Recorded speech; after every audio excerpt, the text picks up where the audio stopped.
Okay, everyone, thank you for being here and welcome to our presentation this morning. As Brittany said earlier, my name is Calvin. My colleague presenting alongside me this morning is Andrew. And together we're leading the mobile development product at Clio. Now, I fulfill the role of being a development manager and Andrew that of a product designer. But that means that my responsibilities are making sure that we make the right technical choices, that we're delivering a product that is both scalable and dependable, that you can rely on every day to do your job. And Andrew, as a product designer, needs to have this really deep understanding of the problems that we're solving and also being responsible for delivering this wonderful user experience that Clio is known for.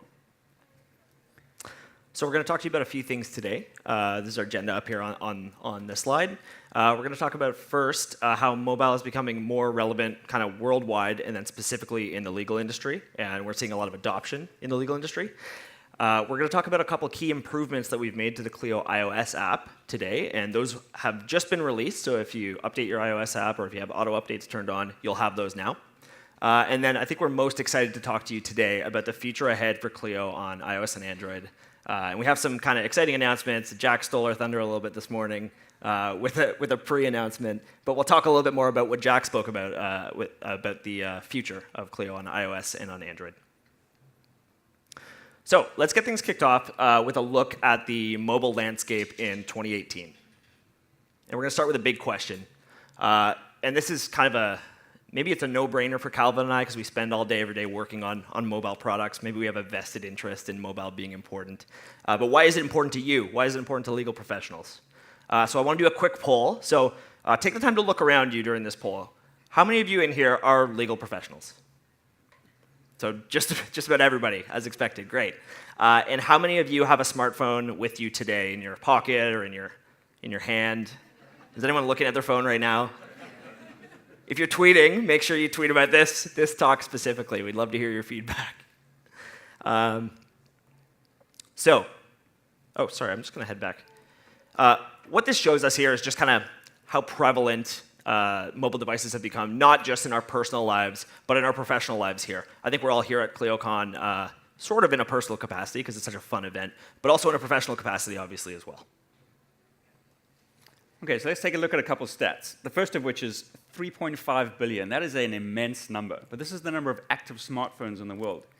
Like, if you think the world's population is 7 million, it's roughly 1 in every 2 people in the entire world have a smartphone today. That is incredible.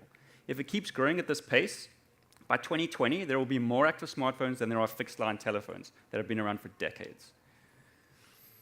Now, these are industry average statistics from both Google and Apple, and what they're showing you is the average number of times that a person picks up their phone to have a look at it, or that they're spending actively using it. If you've got the latest iOS update of iOS 12, there's a nifty new feature in there called Screen Time, which will show you these exact stats for your particular phone. I had a look at mine just yesterday, and I expected them to be more, like being the business that I do, but they were actually pretty similar to this. So take a look for yourself and see how you line up. So those are some kind of key stats from Apple and Google at kind of overarching mobile usage statistics.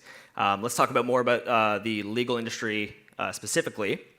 It's probably no surprise after that poll that in the ABA Tech Report in 2017, 96% of legal professionals surveyed indicate that they use a smartphone for legal work, at least occasionally. So, I mean, 96 out of 100 people. It's quite a lot. Next to that, 77% of lawyers surveyed indicate that they work from home regularly. And that also doesn't include working from other offices, working from a cafe, a courthouse, a public space, or anywhere else. That's just from home. And next to that, you can see that 30% of respondents indicate that they use a smartphone as their primary work-from-home device, which is actually surprisingly high. I was a little bit surprised to see that, given that there's more traditional options like a laptop or a desktop computer generally available in most people's homes still at this point. So those are a couple of kind of big numbers. This is kind of a number where the industry is maybe lacking a little bit. So only 47% of respondents have non-default apps installed for legal work on their phone. So does anyone know what a non-default app is? I'll give you like a little definition here. Well, first, a default app would be what comes out of the box on your phone. So calendar, email, maybe notes, things like that. When you get a new iPhone, when you get a new Android device or anything else, they're already installed on your phone. And plenty of people use those for legal work. A non-default app would be Clio, for example. You download this app specifically for a specific purpose, and in the case of Clio, that's to do legal work. So only 47% here. That's a huge opportunity space for Clio customers to kind of gain an edge in productivity, in being able to do good work and do a lot of work, and also in flexibility, being able to do that work kind of wherever they are. So it's impressive seeing all these numbers, but what do we actually glean from it? Like, what can we take away after seeing all these things? The first of which is that adoption of smartphones has grown significantly. If we refer back to that number of 3.5 billion, just 4 years ago, the number of active smartphones within the mobile category was only at 38%. And today, 4 years later, it's at 50%. 12% of such an immense number, billions of people, is a growth that we can no longer continue to ignore. It's worth taking note of this kind of thing.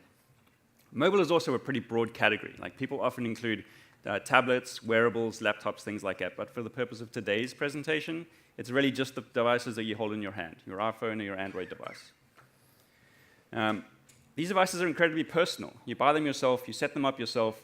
Your employer may let you use them to access the work, but they typically don't provide you with a device. It's kind of a bring your own device policy. Okay? The overarching theme here, though, and the takeaway from that, is that these devices permeate every single facet of our lives. They are everywhere. And last but not least, what Andrew said earlier is that there's a distinct difference between these non-default apps, which is an app designed to solve a specific purpose, like Clio, and the default ones like calendar or email that you would get on any new phone that you buy. So let's talk more about that specific point, about kind of non-default apps in the legal technology space. So it's been just over 10 years since Apple opened the App Store. And then shortly thereafter, Google opened the Google Play Store. Does anyone remember when that happened? 10 years doesn't seem that long ago.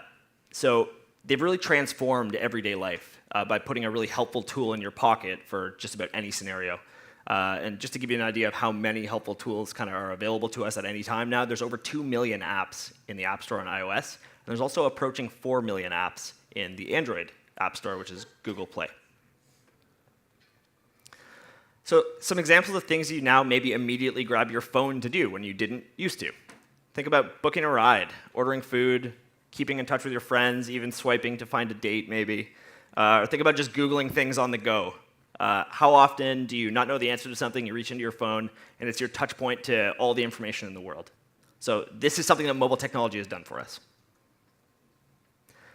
So I want to give an example of kind of a hugely successful and useful app that's been launched as a really kind of purposeful tool. And the example I'll use is Uber. Jack talked about Uber a little bit this morning.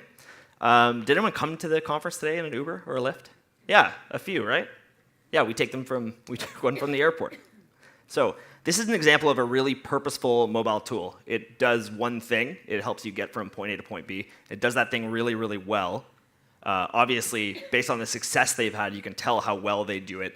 And it does it specifically only on mobile. There's no desktop option for Uber. If you open up Uber, as some of you might do now on your tablet or on your laptop, what you'll actually get is the mobile website in browser. So it's purely a mobile tool. And just to give you an idea of the impact that can have, Uber's the most valuable private company in the world this year. Jack mentioned 70 billion today. The statistic I have is 68 billion. Maybe it's a little older, but it's just immense, all from a mobile app. So this is the way that we're now thinking about mobile at Clio on the Clio mobile team. The way that Uber and maybe Lyft are the essential tools for getting you from point A to B, we're building Clio to be the essential tool to get legal-specific work done. And that's what we're talking about when we say Clio Mobile can be a competitive advantage for your firm and also for you individually within your firm. All right, we teased earlier that we were going to show you 2 new features that we've delivered to the iOS mobile app. Let's take a look at the first of those. Two-factor authentication, currently also referred to as 2FA. Now, with every new feature or product that we build at Clio, we start by analyzing the problem. And what is the problem that we're tackling with 2FA? That is information security. How do we make it easier for you to protect your firm and your client's data? I'll give everyone a couple seconds to read this. It's quite an important stat to know. This is not long ago. It's very recent, beginning of this year. 1 million user emails, and 80% of those are passwords. So 800,000 combinations of a username and a password were available for anyone to find on the internet. If you take that username and password combination, you then go to the law firm that person was working for, and you could log into their account. That shouldn't be happening. Now, two-factor authentication, it won't prevent this from happening to you, but it is an extra layer of security that you can add that significantly reduces your risk of having your data compromised. Because if this person got your username and password, they wouldn't be able to get access to your account because they don't have your smartphone or they don't have your security key. It is a simple step to safeguard yourself. There's also this mandate from the ABA, reasonable efforts to prevent unauthorized access. Enabling something like 2FA seems like a pretty simple task for me that you can achieve to do this. So the great news is that 2FA is available for all Clio customers across all price plans. There's no discrimination here. Anyone can get it. So let's take a look at how this works in practice currently. Starts off, you want to log into your Clio account. You need to put in your username and password. Then with 2FA enabled on your account, it says, give me this code that we've enabled. When you set it up, you would have gone to a third party. In this case, we recommend Google Authenticator app. So you go to your smartphone, you find the app, there it is. You then open it. You may have a number of accounts in here, find the one that you're looking for. In this case, Clio. There it is. You don't need to remember that number. There's a lot of 8s and 0s in there. It could be quite confusing. You may get it wrong. But then you take it back to the website, you put it in, tap verify, and you're in. Okay? When you look at all these steps like that together, it's maybe not surprising to learn that less than 1% of Clio's users have adopted it. Considering that this is something so easy to do, it's disappointing, but not surprising, like I said. So it's a terrible risk for your firm, for your clients, for everybody involved. Okay, but we can't expect you to be happy to use something that is like cumbersome, like slow to do. It's just, I can't imagine it being fun to do that. So going back to the root problem of what we're trying to solve here, it's the experience. How do we make this a better experience for everyone to do? So we put our heads together and we've come up with a new and improved way of doing 2FA coupled with the iOS mobile app. So it starts again with the same process, username, password. Next screen gives you this other little bit on the top. It says, if you have an iOS Clio mobile app installed, we will send you a push notification. So then you pick up your phone, see the notification, open it, and you have this screen. We noticed that you tried to log in. Is this you? Confirm it. Tap the confirm button, and the website will automatically know that you did that and log you in. No other actions on your part. I think that does deserve a tap. Thank you. So let's go back and review everything that's changed in this. There are now fewer steps, and the ones that remain are easier to do. You don't have to go searching anymore. Like, we've introduced context. We reach out directly to you, and you don't need to remember anything. Sorry. You don't need to remember anything anymore. So this is a perfect example, removing complexity, introducing context, and then using technology to delight the process, to make it a far more enjoyable thing to do. And then the one that I teased earlier, if you want to learn more about safeguarding your firm, Heidi Martin, our Director of Information Security, is giving a talk tomorrow, and she has tons of useful stuff in there that can help you safeguard all your data. Okay, so let's talk about the second feature that we're announcing for iOS today. If you're an Android user, this is going to look a little bit familiar to you. If you're an iOS user and you have opened up your iOS app today and updated it, you're going to see something new. We're going to talk about that now. So, primary actions in Clio Mobile. What is a primary action? Okay, primary actions are the things you create in Clio. So it's when you tap the little plus button, you create a task or a time entry, a note, an expense, a calendar event. All of those things. There's so many of them, and they're all underneath that kind of plus button. Those are our primary actions. So we're going to talk about a way that we've redesigned that experience. And as Calvin mentioned before, we always start every project at Clio with a problem and with a deep understanding of that problem. And this is our problem. It's called featureitis. So this is not a made-up word. I didn't make it up, I promise. It sounds like a joke, but it's a real problem. And unfortunately, it's a problem that we created for ourselves at Clio, and we'll talk a little bit more about how in just a moment. But let's talk about kind of what featureitis is. So here's kind of a concise definition of it, but I'll go through it with you. So as the number of choices that are available to you, the user, in any software interface, as the number of choices grows and increases, so does the effort required from you to collect information from that interface and then make good decisions or quick decisions with that information. So when you're inundated with a lot of stuff, it makes it simply harder to use. So mobile devices and mobile interfaces specifically suffer from featureitis like this for two reasons. The first reason is it's a smaller screen, so there simply isn't as much real estate to display a ton of different options. The second reason, and a really interesting one, I think, is that much of the intended value of a mobile interface is generally efficiency. People want to, like Jack mentioned today, get work done while they're waiting for their coffee in the Starbucks line. They don't generally sit down at their phone to do a day's work the way they would sit down at a laptop or their desktop at work. So this is a picture of featureitis. Is anyone familiar with this? I see nodding heads. That's good. It means you're using our iOS app. That's awesome. So this is our previous iteration of our Global Create menu. You can see it's a tall vertical menu with lots of options in it. And if you look closely, you can see there's an option cut off at the bottom. We've actually run out of space to show all the options that we want to show to you. So granted, this is a smaller screen size. This is on an iPhone SE. But Apple just stopped. Oh, so we got one over here. That's great, a couple. So Apple just stopped making these and just stopped selling them 2 weeks ago. So they're still quite prevalent in the market. So you can see kind of the first part of the problem here, and that's the problem we've created for ourselves. We're all out of space for the actions that we want to provide to Clio users. There's a second part to this problem. And this is a customer quote, and I won't attribute it to any one Clio customer because we hear this all the time. I bet some of you are thinking it right now. We hear it through every channel. You know, customer interviews, review sites, app store reviews, surveys, just talking with some of you at the conference today. And this tells us something. I mean, Clio is intended to bring a lot of value across a lot of different practice areas. And it's hard to make something work really well for everybody. So this tells us something, and that's not only do we need to save space on the screen for our own purposes, but our customers would also benefit from a better hierarchy of actions. So we prototyped a new menu for this, and some of you are going to see it in your app today. And this is the prototype for that new menu. So there's a couple key differences with this menu that are obviously different than the previous iteration. But there's also some stuff that's the same. First of all, it has all the same stuff in it. So all the same actions are still available to you. They're just presented in a different manner. And this new way they're presented has a couple of key benefits for us. So for Calvin and I, for the development team, and for Clio, the product organization, trying to deliver value to Clio customers, it's a more scalable solution, which means we are better enabled to introduce new value and new actions in the future. We can fit new things into the interface. For the users, for you guys, it's a lot easier to use, especially with one hand. So this is a common trend across all mobile design. You'll start seeing the most important parts of every app come to the bottom of the screen, especially as phone screens get larger, so that people can use them with their thumb. So we've moved that menu to the bottom of the screen so that you can scroll left to right through your actions and tap the one that you need, the same way you would tap something in that vertical menu that we previously had.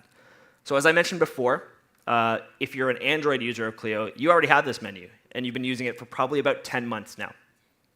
But before this even released on Android, we did a whole bunch of testing with this prototype, and we interviewed them for their input. And I'd like to share a couple of quotes here. So the input that we get that's most valuable is often not positive. It's not, hey, great job. It's, hey, something's off here. Okay, so a couple of quotes here. I don't track time. I bill on contingency only. So this timekeeper that you're presenting to me all the time, I just don't need it. And secondly here, hey, I record a lot of notes, and that used to be available at one tap, and now I have to tap and then scroll over to find that. It's not available to me on the screen right away. So it's worth noting that all of our testers that we tested with responded positively to the menu. They liked it. They were able to use it first try without any sort of coaching or anything like that, get their tasks done. So we could say the new menu design solved our problem of having too many actions for the screen space. But we still had the same hierarchy problem. In trying to introduce an order of actions that would serve kind of every practice area, every Clio mobile user, we ran a pretty serious risk of diminishing the overall experience for some Clio users. For example, the person who creates a lot of notes. We're adding something to their workflow every single day, probably multiple times a day. So this is why we do testing. We get this awesome feedback, and we made a significant change here based on this feedback that I'll share with you now. So you'll now be able to customize your Clio mobile menu. Every Clio user will be able to set up their menu just how they want it. So you can see here, you can rearrange the actions to suit your workflow. Also, if you don't use the timekeeper, you can simply go into settings and turn that thing off. and it won't be in your face anymore. So we're trying to kind of remove the things you don't need from the experience so that you can have an easier time getting the things you do need done in your day. So a quick summary here. These are the key changes we made to primary actions in Clio that are available to everyone now. As I said, they've been available on Android, but they're now available on iOS as well. It's a more scalable menu for our benefit. We're going to be able to introduce new value to you in a much easier way. And it's also easier to reach with one thumb, no matter which hand you're using for our Clio Mobile users. And maybe most importantly, it's customizable for your workflow, whether you're a paralegal, an attorney, even like a billing manager. So user-level customization like this, it's a new theme for Clio, and it's sparked a new way of thinking on the Clio Mobile team about how we deliver value to Clio customers in the future. We're carrying that forward with us. So we're now at the part of today's presentation where Andrew and I are most excited to share this with you. This is a glimpse into the future of Clio's mobile products. Jack earlier showed a new mobile product that was coming, and that's the way forward for this. This is a mobile beta that we are launching. This is a ground-up rebuild that has been informed by all the customer interviews that we do, all the feedback we get, and is built to be scalable, to cater for the growth of Clio and our customers as we go. Okay. There's no more of this feature disparity between Android and iOS. A shining example today is how Android in Documents supports folders, but iOS does not. No more of that. When we learn something, it's available on both at exactly the same time. This was the thinking when we first launched Clio's mobile products in 2013. Your data should be available to you no matter where you are. So we carry that forward with us, but we augment it with this. This is now a purposeful tool that is designed to assist you in being better as a lawyer and at managing your firm. How do we go about making this change? This is the new app that we spoke about. So as a ClearCon attendee, you're eligible to sign up for a beta access, which gives you exclusive early access to that beta app. And question you might be asking, what does beta mean? That's a bit of a software jargon, but beta, this is one of the final stages in product release where we get to put it in the hands of the people that matter. These are the ones we're building for, and that is you. So you'll get to install this app, form an opinion on the things that are in there, give us your feedback. We want to hear it. Now, I've been a part of beta programs before where it's incredibly buggy. It is not a nice experience. You question, why did you download this thing in the first place? Myself, Andrew, our entire team is extremely proud of what we built, and we stand behind the quality of this. It is not your place to find bugs here. This is to test your experience. And when you're giving us that experience, we're constantly asking ourselves the question, the insight that we've gained from these interviews, has that translated into the improvements and overall, better experience that we're hoping that we crafted? That's what we're asking ourselves when you give us this feedback, and we hope it does translate into that. So let's talk more about that new beta app, and specifically the first feature that we're rolling out today. So Jack mentioned this morning. We're starting with the activities feature, which if you're unfamiliar at all, that's time tracking and expense tracking in your mobile app. So by joining the beta program, you're going to get to enjoy significant improvements to both time and expense tracking.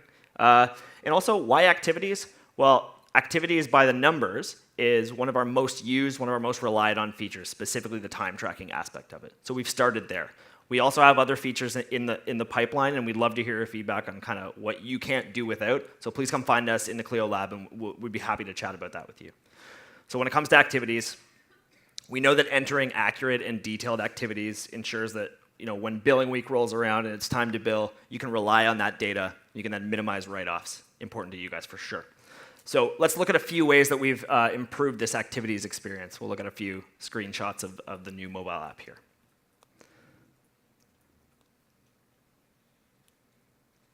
There we go. First of all, you'll be able to duplicate common time entries and expenses. So the problem here is that filling out form fields really sucks, no matter what device you're using, but sometimes especially on a mobile device, you don't want to be fiddling around with your phone filling out 10 fields. Now, to give you a nice clean example of what you'll be able to do is you can skip a whole bunch of data entry. If you incur the same expense for, let's say, photocopies every Thursday, you can go back to last Thursday's expense, duplicate it, just update the stuff you need to update. So just update the date to today or update the amount. And that's it. You filled out 2 fields, and you now have a fully accurate entry that you can rely on, but you've kind of saved a bunch of time there. So in the same vein, you'll now be able to restart timers on past time entries. So this is functionality you've had on the web for some time. We're now bringing that to Clio Mobile. So again, this keeps you from needing to create a new time entry every time every time you're continuing work from something you were maybe just doing this morning. And again, you'll benefit from more detailed activities without syncing all the time into data entry. And there's actually 2 ways to do this. So you can see on the screen here, there's a big start timer button, which becomes a stop timer button when the timer's running. And that's on the dedicated screen for all hourly time entries. And secondly, there's actually another shortcut, and we've introduced row swiping to the time entries list here. So you can go to your list of time entries, you can swipe it over to the right, and you have some actions available to you right there. You can duplicate right from there, or you can restart your timer right from there. So we're trying to save you time in not just entering the data, but also in navigating around and finding what you need to find in the mobile app.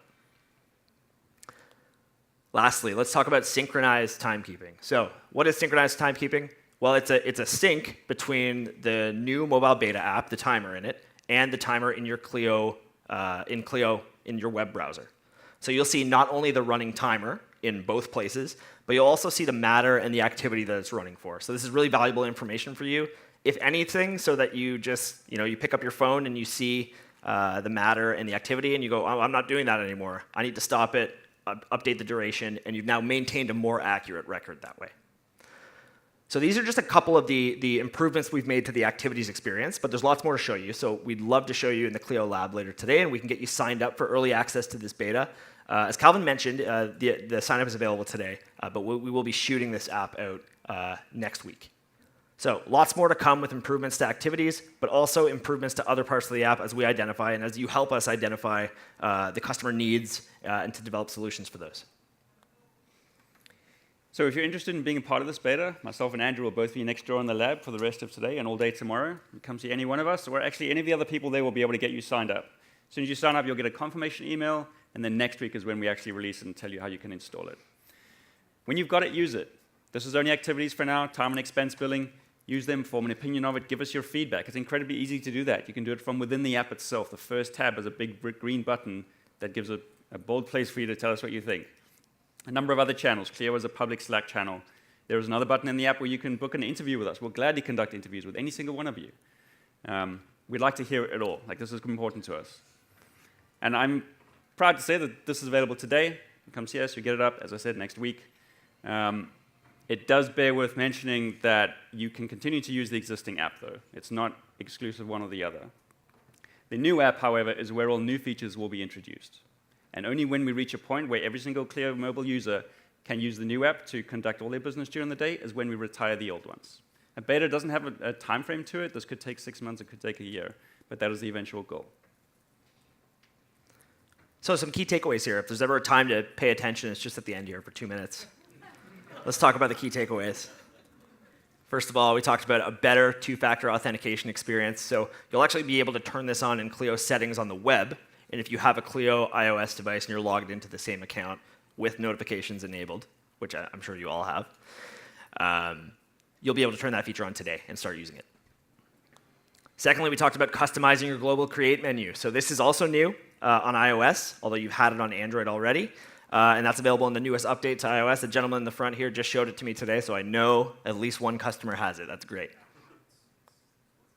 Right on. That's awesome. And lastly, we talked about our new beta app that will be released side by side with our current mobile app, not to remove any kind of functionality that you currently depend on.